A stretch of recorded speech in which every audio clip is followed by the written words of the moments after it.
a Su Excelencia.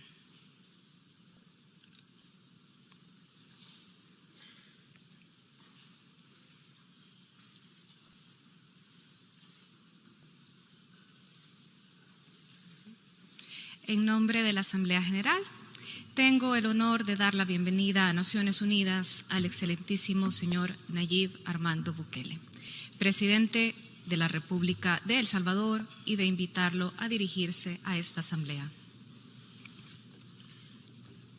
Señora Presidenta de la Asamblea General, Griselda, una compatriota nuestra y nuestra embajadora ante las Naciones Unidas, excelentísimos jefes de señores de Estado y de Gobierno, honorables miembros de las diferentes delegaciones, mi esposa Gabriela y mi hija Laila, señoras y señores, y principalmente a los hermanos de todas las naciones del mundo. Les traigo un saludo de la tierra de los volcanes, del surf, del café, del Bitcoin y de la libertad.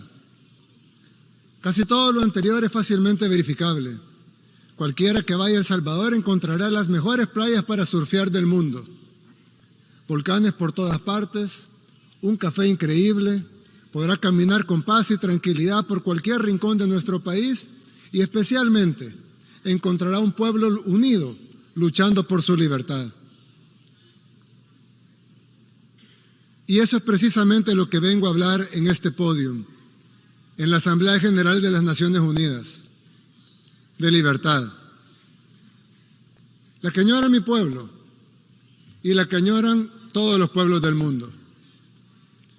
Y es que libertad es una palabra que se dice muy fácil, pero que requiere de lucha, perseverancia y muchos sacrificios para que sea verdadera. La libertad de escoger hacia dónde vamos y cómo lo queremos lograr. La libertad de definir nuestro camino como seres humanos. Pero para ser libres, como mucho de lo que nos define, depende de cómo nos ven los demás, pero principalmente de cómo nos vemos a nosotros mismos. Por lo tanto, además de decidir que queremos ser libres, es requisito indispensable que los poderosos respeten nuestra libertad. Yo vengo de un pueblo que durante mucho tiempo se vio a sí mismo como menos que los demás. Vengo de un pueblo donde nunca habíamos tenido el valor de tomar nuestras propias decisiones. Vengo de un pueblo donde nuestro destino siempre fue controlado por otros. Vengo de un pueblo que solamente es dueño del país más pequeño del continente americano y que incluso esa pequeña propiedad sobre ese pedacito de tierra, que apenas se ve en el mapa, no es respetada por países que tienen muchísimo más territorio que nosotros, muchísimo más dinero y muchísimo más poder, y que piensan correctamente que son dueños de sus países, pero piensan incorrectamente que también son dueños del nuestro. Y es que un grupo de países poderosos no solo tienen mucho más que todos los demás, sino que también creen que son los dueños de lo poco que tenemos los países que no somos poderosos. Es como si alguien viviera en una casita muy pequeña y humilde, pero que tuviera un vecino muy, muy rico, cuya casa es un hermoso, gigantesco palacio, con inmensas extensiones de tierra y tesoros inimaginables. Quien vive en la pequeña casita respeta y admira a su vecino. No le molesta que sea inmensamente más rico que él. Él está feliz en su pequeña casita, pero ha decidido mejorarla, pintarla, arreglarla y amueblarla mejor. Con esfuerzo, claro, pero está seguro que valdrá la pena. Todo bien hasta ahí. Hasta que el vecino rico decide que su vecino pobre no tiene el derecho de arreglar su casa. No tiene el derecho de comprar otros muebles o pintar las paredes. El vecino rico ha decidido que no solo es dueño de su palacio, sino que también puede ir a dar órdenes a la pequeña casa de su vecino pobre. Y la orden es que todo tiene que seguir mal, como estaba antes. Los arreglos no están autorizados. El vecino pobre No tendría por qué adversar a su vecino rico. No tiene por qué envidiarlo o aspirar a tener lo que el vecino rico tiene. No tiene por qué pretender que irá a su palacio a darle órdenes o a exigirle que cambie el color de su mármol. Pero el vecino pobre sí debe tener al menos el derecho de limpiar su casa, pintar sus paredes, cambiar sus muebles, sembrar flores en su jardín y cambiar su techo por uno que no tenga goteras y que lo proteja de la lluvia. Eso no puede molestar al vecino rico. Él no puede exigirle que vuelva a poner los muebles viejos, que corte las flores, que despinte las paredes, que quite el techo nuevo, que además le está funcionando para poner el techo viejo que había antes, con el agravante que ese techo con goteras nunca sirvió. El vecino rico no tiene ninguna autoridad para exigirle a su vecino pobre que regrese al pasado, porque no tendría por qué pretender mandar en casa ajena. En segundo lugar, porque ese vecino pobre ya intentó seguir las órdenes de su vecino rico y no le pudo haber ido peor. Y en tercer lugar, porque lo que está haciendo está funcionando por primera vez. ¿Por qué debería su vecino obligarlo a regresar a como estaba antes? ¿Con qué objetivo? ¿Para lograr qué? ¿Acaso no debería estar feliz que su vecino pobre esté un poco mejor que antes? Por eso digo que la libertad es algo por lo que aún luchamos en nuestro país, en El Salvador. Porque si bien somos libres y soberanos e independientes en papel, no lo seremos de verdad hasta que los poderosos entiendan que queremos ser sus amigos, que los admiramos, que los respetamos, que nuestras puertas están abiertas de par en par para comerciar, para que nos visiten, para construir las mejores relaciones. Pero lo que no pueden hacer es venir a mandar a nuestra casa. Y no solo porque es nuestra, sino porque no tendría sentido deshacer lo que estamos logrando.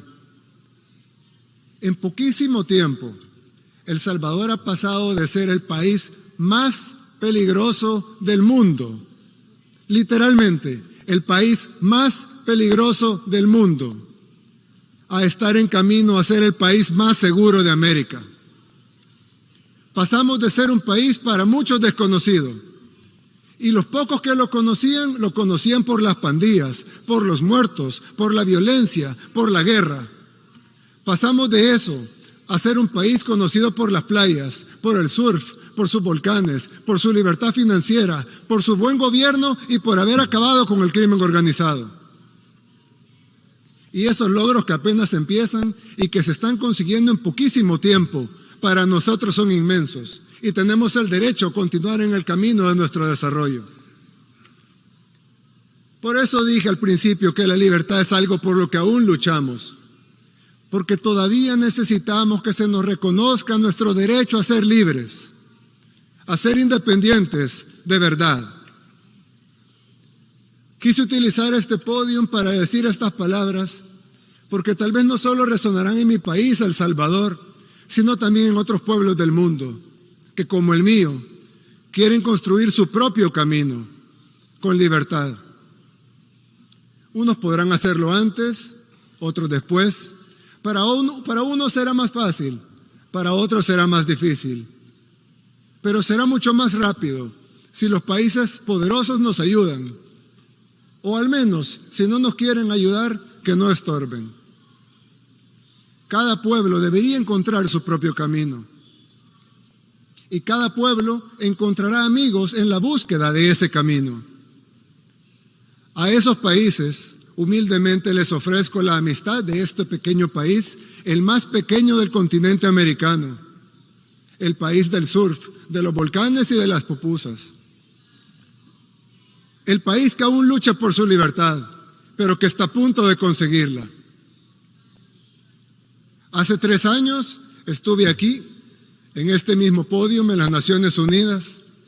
En ese tiempo les dije que este formato era obsoleto y ahora, 3 años después, nos damos cuenta que lo es aún más. pero tal vez aún sirva de algo. Tal vez sirve, entre muchas otras cosas, para que este representante de este pequeño país, el más pequeño del continente americano, humildemente les recuerde que estas Naciones Unidas no se crearon para dividir, para destruir o para someter, sino para relacionarnos, para trabajar juntos, para construir una mejor comunidad de países y para buscar soluciones a los problemas del mundo. Pero con el respeto absoluto a la soberanía y a la autodeterminación de cada país y de la manera que dice la misma Carta de las Naciones Unidas en el primer principio de cómo sería esta organización. La organización está basada en el principio de la igualdad soberana de todos los pueblos. Y como dice uno de los principales propósitos por los cuales se fundaron las Naciones Unidas, fomentar entre las naciones relaciones de amistad basadas en el respeto al principio de la igualdad de derechos y a la libre determinación de los pueblos. Tal vez el cambio del mundo unipolar al mundo multipolar del que tanto se habla sea mejor si en lugar de pasar a ser de una superpotencia a varias superpotencias, pasemos mejor a un mundo en donde cada pueblo es verdaderamente libre de construir su propio camino y donde en esta comunidad de naciones aportemos todos, los grandes y los pequeños, desde nuestras experiencias y nuestras capacidades, a solucionar los problemas de la humanidad. Nadie pudiera estar en contra de eso. Pero al igual que con la libertad, fácil es decirlo, pero difícil es que sea realidad. Vine hasta acá a pararme en este podio, en un formato en el que ya no creo, para decir algo que lo más probable es que de todas maneras no cambie la forma de que los países poderosos ven a los demás, pero tal vez sí cambie la forma en que los países en vías de desarrollo nos vemos a nosotros mismos. Si después de estas cortas palabras se ha logrado algo de eso, o al menos que un puñado de individuos que se verán a sí mismos con respeto y que sepan que son capaces de construir su propio camino, entonces valió la pena venir hasta acá, a hablar en este formato obsoleto. ¿Y quién quita? Tal vez con el tiempo, tal vez surgen otras naciones, surgen otros pueblos que también decidan luchar por su libertad. Y entonces, las Naciones Unidas habrán vuelto a ser relevantes, al menos para este humilde servidor. Muchas gracias y que Dios bendiga a todas las naciones del mundo.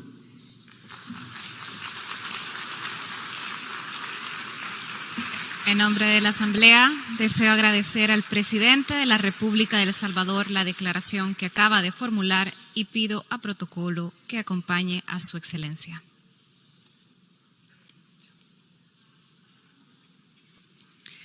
La Asamblea escuchará un discurso del excelentísimo señor Kishida Fumio, primer ministro del Japón. Pido a protocolo que acompañe a su excelencia.